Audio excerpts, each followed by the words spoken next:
गणपते नमः। बोलिए सच्चिदानंद सद्गुरु साईनाथ महाराज की जय। पूर्व तैयारी समाधि मंदिर। हिंदुओं में ये प्रथा प्रचलित है कि जब किसी मनुष्य का अंत काल निकट आ जाता है तो उसे धार्मिक ग्रंथ आदि पढ़कर सुनाए जाते हैं। इसका मुख्य कारण केवल यही है कि जिससे उसका मन सांसारिक झंझटों से मुक्त होकर आध्यात्मिक विषयों में लग जाए और वह प्राणी कर्मवश अगले जन्म में जिस योनि को धारण करे उसमें उसे सद्गति प्राप्त हो। सर्वसाधारण को ये विदित ही है कि जब राजा परीक्षित को एक ब्रह्म ऋषि पुत्र ने शाप दिया था और एक सप्ताह के पश्चात ही उनका अंतकाल निकट आया, तो महात्मा सुखदेव ने उन्हें उस सप्ताह में श्रीमद् भागवत पुराण का पाठ सुनाया, जिससे उनको मोक्ष की प्राप्ति हुई। ये प्रथा अभी भी अपनाई जाती है। महानिर्वाण के समय गीता, भागवत और अन्य ग्रंथों का पाठ किया जाता है। बाबा तो स्वयं अवतार थे, इसलिए उन्हें बाह्य साधनों की आवश्यकता नहीं थी, परंतु केवल दूसरों के समक्ष उदाहरण प्रस्तुत करने के हेतु ही उन्होंने इस प्रथा की उपेक्षा नहीं की। जब उन्हें विदित हो गया कि मैं अब शीघ्र इस नश्वर देह को त्याग करूंगा, तब उन्होंने श्री वजय को राम विजय प्रकरण सुनाने की आज्ञा दी। श्री वजय ने एक सप्ताह प्रतिदिन पाठ सुनाया। तत्पश्चात ही बाबा ने उन्हें 8 प्रहर पाठ करने की आज्ञा दी। श्री वजय ने इस अध्याय की द्वितीय आवृत्ति 3 दिन में पूर्ण कर दी और इस प्रकार 11 दिन बीत गए। फिर 3 दिन और उन्होंने पाठ किया। अब श्री वजय बिल्कुल थक गए, इसलिए उन्हें विश्राम करने की आज्ञा हुई। बाबा अब बिल्कुल शांत बैठ गए और आत्मस्थित होकर वे अंतिम क्षण की प्रतीक्षा करने लगे। 2-3 दिन पूर्व ही प्रातःकाल से बाबा ने भिक्षाटन करना स्थगित कर दिया और वे मस्जिद में ही बैठे रहने लगे। वे अपने अंतिम क्षण के लिए पूर्ण सचेत थे, इसलिए वे अपने भक्तों को धैर्य तो बंधाते रहते, पर उन्होंने किसी से भी अपने महानिर्वाण का निश्चित समय प्रकट न किया। इन दिनों काका साहेब दीक्षित और श्रीमान बूटी बाबा के साथ मस्जिद में नित्य ही भोज करते थे। महानिर्वाण के दिन 15 अक्टूबर को आरती समाप्त होने के पश्चात बाबा ने उन लोगों को भी अपने निवास स्थान पर ही भोजन करके लौटने को कहा।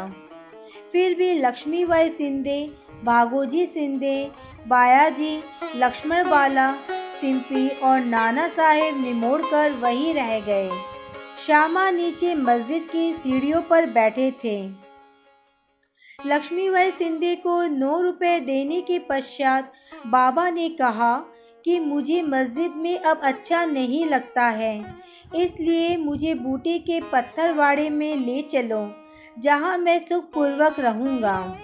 यही अंतिम शब्द उनके श्रीमुख से निकले। इसी समय बाबा बायाजी के शरीर की ओर लटक गए और अंतिम श्वास छोड़ दी। भागोजी ने देखा कि बाबा की श्वास रुक गई है। तब उन्होंने नाना साहेब निमोड़कर को पुकार कर ये बात कही। नाना साहेब ने कुछ जल लाकर बाबा के श्रीमुख में डाला, जो बाहर लुढ़क आया। तभी उन्होंने जोर से आवाज लगाई, अरे देवा! तब बाबा ऐसे दिखाई पड़े जैसे उन्होंने धीरे से नेत्र खोलकर धीमे स्वर में ओह कहा हो, परंतु अब स्पष्ट विदित हो गया कि उन्होंने सचमुच ही शरीर त्याग दिया है। बाबा समाधिस्थ हो गए। ये हृदय विदारक दुसंबार दावानल की भांति तुरंत ही चारों ओर फैल गया। शिरडी के सब नर नारी और बालकगण मस्जिद की ओर दौड़े। चारों ओर हाहाकार मच गया। सभी के हृदय पर वज्रपात हुआ। उनके हृदय विचलित होने लगे। कोई जोर जोर से चिल्लाकर रुदन करने लगा, कोई सड़कों पर लौटने लगा और बहुत से बेसुध होकर वहीं गिर पड़े। प्रत्येक की आंखों से झरझर आंसू गिर रहे थे। प्रलय काल के वातावरण में तांडव नृत्य कर जैसा दृश्य उपस्थित हो जाता है, वही गति शिरडी के नर नारियों के रुदन से उपस्थित हो गई। उनके इस महान दुख में कौन आकर उन्हें धैर्य बंधाता, जबकि उन्होंने साक्षात सगुण परब्रह्म का सानिध्य खो दिया था। इस दुख का वर्णन भला कर ही कौन सकता है। अब कुछ भक्तों को श्री साईं बाबा के वचन याद आने लगे। किसी ने कहा कि साईं बाबा ने अपने भक्तों से कहा था कि भविष्य में वे 8 वर्ष के बालक के रूप में पुनः प्रकट होंगे।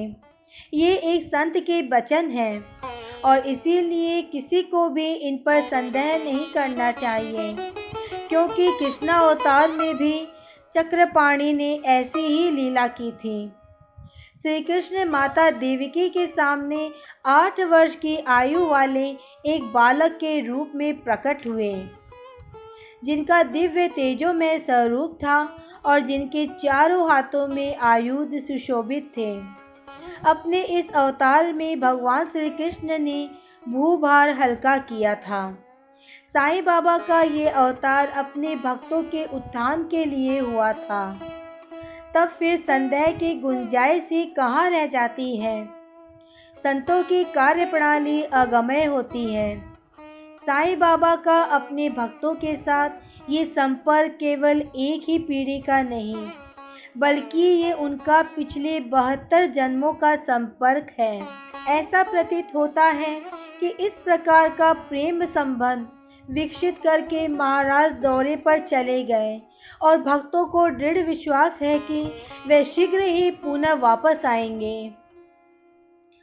अब समस्या उत्पन्न हुई कि बाबा के शरीर की अंतिम क्रिया किस प्रकार की जाए। कुछ यवन लोग कहने लगे कि उनके शरीर को कब्रिस्तान में दफन कर उसके ऊपर एक मकबरा बना देना चाहिए। खुशाल चंद और अमीर शंकर की भी यही धारणा थी, परंतु ग्रामीण अधिकारी श्री रामचंद्र पाटिल ने दृढ़ और निश्चयात्मक स्वर में कहा कि तुम्हारा निर्णय मुझे मान्य नहीं है। शरीर को वाड़े के अतिरिक्त अन्यत्र कहीं भी नहीं रखा जाएगा। इस प्रकार लोगों में मतभेद उत्पन्न हो गया और वह वाद विवाद 36 घंटों तक चलता रहा। बुधवार के दिन प्रातःकाल बाबा ने लक्ष्मण मामा जोशी को स्वप्न दिया और उन्हें अपने हाथ से खींचते हुए कहा कि शीघ्र उठो, बापू साहब समझता है कि मैं मृत हो गया हूँ, इसलिए वह तो आएगा नहीं। तुम पूजन और कांकड़ आरती करो। लक्ष्मण मामा ग्राम के ज्योतिषी, श्यामा के मामा तथा एक कर्मठ ब्राह्मण थे।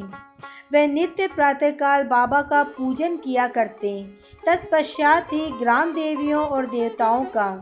उनकी बाबा पर दृढ़ निष्ठा थी, इसलिए इस दृष्टांत के पश्चात वे पूजन की समस्त सामग्री लेकर वहां आए और ज्यों ही उन्होंने बाबा के मुख का आवरण हटाया तो उस निर्जीव अलौकिक महान प्रतिभा के दर्शन कर वे स्तब्ध रह गए, मानो हिमांशु ने उन्हें अपने पास में आबद्ध करके जड़वत बना दिया हो। स्वप्न की स्मृति ने उन्हें अपना कर्तव्य करने को प्रेरित कर दिया। फिर उन्होंने मौलवियों के विरोध की कुछ भी चिंता न कर विधिवत पूजन और कांकड़ आरती की। दोपहर को बापू साहेब जोग भी अन्य भक्तों के साथ आए और सदैव की भांति मध्याह्न की आरती की। बाबा के अंतिम श्री वैष्णव को आदर पूर्वक स्वीकार करके लोगों ने उनके शरीर को बूटी बाड़े में ही रखने का निश्चय किया और वहां का मध्य भाग खोदना आरंभ कर दिया। मंगलवार की संध्या को राहता से सब इंस्पेक्टर और भिन्न भिन्न स्थानों से अनेक लोग वहां आकर एकत्र हो गए। सब लोगों ने उस प्रस्ताव को स्वीकार कर लिया। दूसरे दिन प्रातःकाल बम्बई से अमीर भाई और कोपर गांव से मामलेदार भी आ पहुंचे। उन्होंने देखा कि लोग अभी भी एक मत नहीं है। तब उन्होंने मतदान करवाया और पाया कि अधिकांश लोगों का बहुमत बाड़े के पक्ष में ही है। फिर भी वे इस विषय में कलेक्टर की स्वीकृति अति आवश्यक समझते थे। तब काका साहेब स्वयं अहमदनगर जाने के उद्यत हो गए, परंतु बाबा की प्रेरणा से विरक्षियों ने भी प्रस्ताव सहज स्वीकार कर लिया और उन सब ने मिलकर अपना मत भी वाड़े के ही पक्ष में दिया। अतः बुधवार की संध्या को बाबा का पवित्र शरीर बड़ी धूमधाम और समारोह के साथ बाड़े में लाया गया और विधि पूर्वक उस स्थान पर समाधि बना दी गई जहां मुरलीधर की मूर्ति स्थापित होने को थी। सच तो यही है कि बाबा मुरलीधर बन गए और बाड़ा समाधि मंदिर तथा भक्तों का एक पवित्र देवस्थान जहां अनेकों भक्त आया जाया करते थे और अभी भी नित्य प्रति वहां आकर सुख और शांति प्राप्त करते हैं। बाला साहेब भाटे और बाबा के अनन्य भक्त श्री उपासनी ने बाबा की विधिवत अंतिम क्रिया की। जैसा प्रोफेसर नार्के को देखने में आया, ये बात विशेष ध्यान देने योग्य है कि बाबा का शरीर 36 घंटे के उपरांत भी जड़ नहीं हुआ और उनका शरीर का प्रत्येक अवयव लचीला बना रहा, जिससे उनके शरीर पर से कफनी बिना चीरे हुए सरलता से निकाले जा सके। ईंट का खंडन। बाबा के निर्वाण के कुछ समय पूर्व एक अपशकुन हुआ, जो इस घटना के पूर्व सूचना स्वरूप था। मस्जिद में एक पुरानी ईंट थी, जिस पर बाबा अपना हाथ टेक कर रखते थे। रात्रि के समय बाबा उस पर सिर रखकर शयन करते थे। ये कार्यक्रम अनेकों वर्षों तक चला। एक दिन बाबा की अनुपस्थिति में एक बालक ने मस्जिद में झाड़ू लगाते समय वह ईंट अपने हाथ में उठाई और दुर्भाग्यवश वह ईंट उसके हाथ से गिर पड़ी और उसके 2 टुकड़े हो गए। जब बाबा को इस बात की सूचना मिली तो उन्हें उसका बड़ा दुख हुआ और वह कहने लगे, ये ईंट नहीं फूटी है, मेरा भाग्य ही फूटकर छिन्न भिन्न हो गया है। ये तो मेरी जीवन संगिनी थी और इसको अपने पास रखकर मैं आत्मचिंतन किया करता था। ये मुझे अपने प्राणों के समान प्रिय थी और उसने आज मेरा साथ छोड़ दिया है। कुछ लोग यहाँ शंका कर सकते हैं कि बाबा को ईंट जैसी एक तुच्छ वस्तु के लिए इतना शोक क्यों करना चाहिए। उसका उत्तर हेमाड़पन इस प्रकार देते हैं कि संत जगत के उद्धार तथा दीन और अनाश्रितों के कल्याणार्थ ही अवतीर्ण होते हैं। जब वे नर देह धारण करते हैं और जन संपर्क में आते हैं तो वे इस प्रकार आचरण किया करते हैं, अर्थात बाह्य रूप से वह अन्य लोगों के समान ही हंसते खेलते और रोते हैं, परंतु आंतरिक रूप से वह अपने अवतार कार्य और उसके ध्येय के लिए सदैव सजग रहते हैं। 72 घंटे की समाधि। इसके 32 वर्ष पूर्व भी बाबा ने अपनी जीवन रेखा पार करने का एक प्रयास किया था। 1886 में मार्गशीर्ष को पूर्णिमा के दिन बाबा को दमा से अधिक पीड़ा हुई और इस व्याधि से छुटकारा पाने के लिए उन्होंने अपना प्राण ब्रह्मांड में चढ़ाकर समाधि लगाने का विचार किया। अतएव उन्होंने भक्त मालसापति से कहा कि तुम मेरे शरीर की 3 दिन तक रक्षा करना और यदि मैं वापस लौट आया तो ठीक ही है, नहीं तो उस स्थान पर मेरी समाधि बना देना, 2 ध्वजाएं चिन्ह स्वरूप फहरा देना। ऐसा कहकर बाबा रात में लगभग 10 बजे पृथ्वी पर लेट गए। उनका श्वासोश्वास बंद हो गया और ऐसा दिखाई लगने लगा कि जैसे उनके शरीर में प्राण ही ना हो। सभी लोग, जिनमें ग्रामवासी भी थे, वहां एकत्रित हुए और शरीर परीक्षण के पश्चात शरीर को उनके द्वारा बताए हुए स्थान पर समाधिस्थ कर देने का निश्चय करने लगे। परंतु भगत मालसापति ने उन्हें ऐसा करने से रोका और उनके शरीर को अपनी गोद में रखकर वे 3 दिन तक उसकी रक्षा करते रहे। 3 दिन व्यतीत होने पर रात को लगभग 3 बजे प्राण लौटने के चिन्ह दिखलाई पड़ने लगे। श्वासोच्छ्वास पुनः चालू हो गया और उनके अंग प्रत्यंग हिलने लगे। उन्होंने नेत्र खोल दिए और करवट लेते हुए पुनः चेतना में आ गए। इस प्रसंग तथा अन्य प्रसंगों पर दृष्टिपात कर अब हम यहाँ पाठकों पर छोड़ते हैं कि वे इसका निश्चय करें कि क्या बाबा अन्य लोगों की भांति ही 3.5 हाथ लंबे एक देहधारी मानव थे, जिस देह को उन्होंने कुछ वर्षों तक धारण करने के पश्चात छोड़ दिया, या वे स्वयं आत्म ज्योति स्वरूप थे। पंच महाभूतों में शरीर निर्मित होने के कारण उसका नाश और अंत तो सुनिश्चित है, परंतु जो आत्मा अंतकरण में है वही यथार्थ में सत्य है। उसका न रूप है, न अंत है और न नाश। यही शुद्ध चैतन्य घन या ब्रह्म, इंद्रियों और मन पर शासन और नियंत्रण रखने वाला जो तत्व है वही साईं है, जो संसार के समस्त प्राणियों में विद्यमान है और जो सर्वव्यापी है। अपना अवतार कार्य पूर्ण करने के लिए ही उन्होंने देह धारण किया था और वह कार्य पूर्ण होने पर उन्होंने उसे त्याग कर पुनः अपना शाश्वत और अनंत स्वरूप धारण कर लिया। श्री दत्तात्रेय के पूर्ण अवतार गाणगापुर के श्री नरसिंह सरस्वती के समान श्री साईं भी सदैव वर्तमान है। उनका निर्वाण तो एक औपचारिक बात है। वे जड़ और चेतन सभी पदार्थों में व्याप्त है तथा सर्वभूतों के अंतकरण के संचालक और नियंत्रण करता है। इसका अभी भी अनुभव किया जा सकता है और अनेकों के अनुभव में आ भी चुका है, जो अनन्य भाव से उनके शरणागत हो चुके हैं और जो पूर्ण अंतकरण से उनके उपासक हैं। यद्यपि बाबा का स्वरूप अब देखने को नहीं मिल सकता, फिर भी यदि हम शिरडी को जाएं तो हमें वहां उनके जीवित सदृश चित्र द्वारका माई को शोभायमान करते हुए अब भी देखने में आएगा। ये चित्र बाबा के एक प्रसिद्ध भक्त कलाकार श्री श्यामा राव जयकार ने बनाया था। एक कल्पनाशील और भक्त दर्शक को ये चित्र अभी भी बाबा के दर्शन के समान ही संतोष और सुख पहुंचाता है। बाबा अब देह में स्थित नहीं है, परंतु वे सर्वभूतों में व्याप्त हैं और भक्तों का कल्याण पूर्ववत ही करते रहते हैं और करते रहेंगे, जैसा कि वह संदेह रखकर किया करते थे। बाबा संतों के समान अमर है, चाहे वह नर देह धारण कर ले, जो कि एक आवरण मात्र है, परंतु वह तो स्वयं भगवान श्री हरि है, जो समय समय पर भूतल पर अवतीर्ण होते हैं। बापू साहिब जोग का संन्यास। जोग के संन्यास की चर्चा कर हेमाड़ पंथ ये अध्याय समाप्त करते हैं। श्री सखाराम हरि उर्फ बापू साहेब जोग पुणे के प्रसिद्ध वारकरी विष्णु बुबा जोग के काका थे।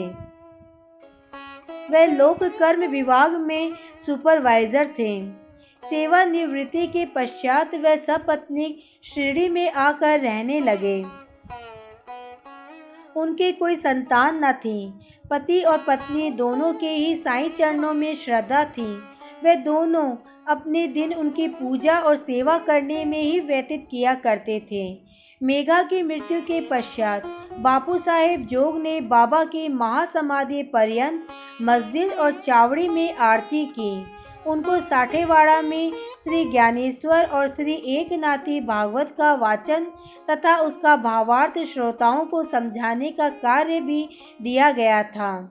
इस प्रकार अनेक वर्षों तक सेवा करने के पश्चात उन्होंने एक बार बाबा से प्रार्थना की कि हे मेरे जीवन के एकमात्र आधार, आपके पूजनीय चरणों का दर्शन कर समस्त प्राणियों को परम शांति का अनुभव होता है। मैं इन श्री चरणों की अनेक वर्षों से निरंतर सेवा कर रहा हूँ, परंतु क्या कारण है कि आपके चरणों की छाया के सन्निकट होते हुए भी मैं उनकी शीतलता से वंचित हूँ। मेरे इस जीवन में कौन सा सुख है यदि मेरा चंचल मन शांत और स्थिर बनकर आपके श्री चरणों में मग्न नहीं होता? क्या इतने वर्षों का मेरा संत समागम व्यर्थ ही जाएगा? मेरे जीवन में वह शुभ घड़ी कब आएगी जब आपकी मुझ पर कृपा दृष्टि होगी? भक्त की प्रार्थना सुनकर बाबा को दया आ गई। उन्होंने उत्तर दिया कि थोड़े ही दिनों में अब तुम्हारे अशुभ कर्म समाप्त हो जाएंगे तथा पाप और पुण्य जलकर शीघ्र ही भस्म हो जाएंगे। मैं तुम्हें उस दिन ही भाग्यशाली समझूंगा जिस दिन तुम ऐन्द्रिक विषयों को तुच्छ जानकर समस्त पदार्थों से विरक्त होकर पूर्ण अनन्य भाव से ईश्वर भक्ति पर संन्यास धारण कर लोगे। कुछ समय पश्चात बाबा के वचन सत्य सिद्ध हुए। उनकी स्त्री का देहांत हो जाने पर उनकी अन्य कोई आसक्ति शेष न रही। वह अब स्वतंत्र हो गए। उन्होंने अपनी मृत्यु के पूर्व संन्यास धारण कर अपने जीवन का लक्ष्य प्राप्त कर लिया। बाबा के अमृत तुल्य वचन। दयानिधि कृपालु श्री साईं समर्थ ने मस्जिद में अनेक बार निम्नलिखित सुधोपम वचन कहे थे। जो मुझे अत्यधिक प्रेम करता है वह सदैव मेरा दर्शन पाता है। उसके लिए मेरे बिना सारा संसार ही सूना है। वह केवल मेरा ही लीला गान करता है।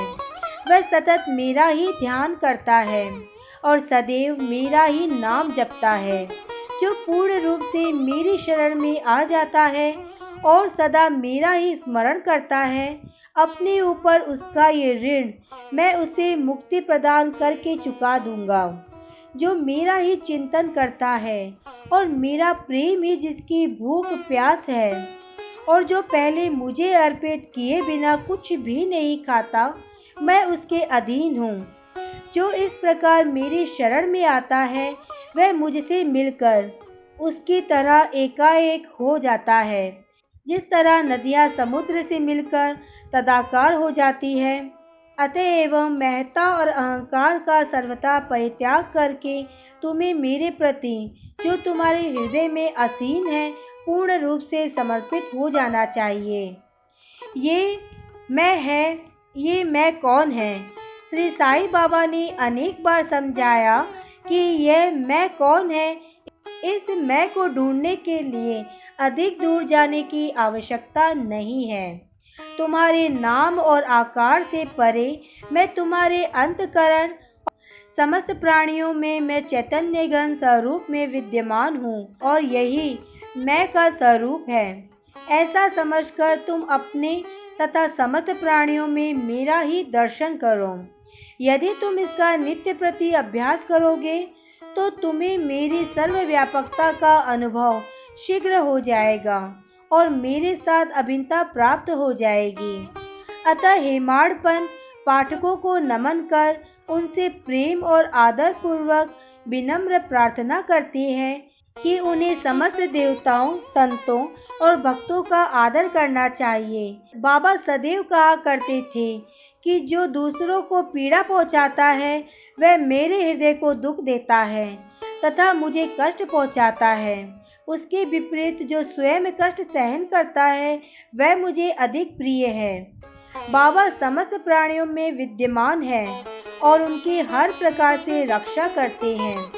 समस्त जीवों से प्रेम करो, यही उनकी आंतरिक इच्छा है।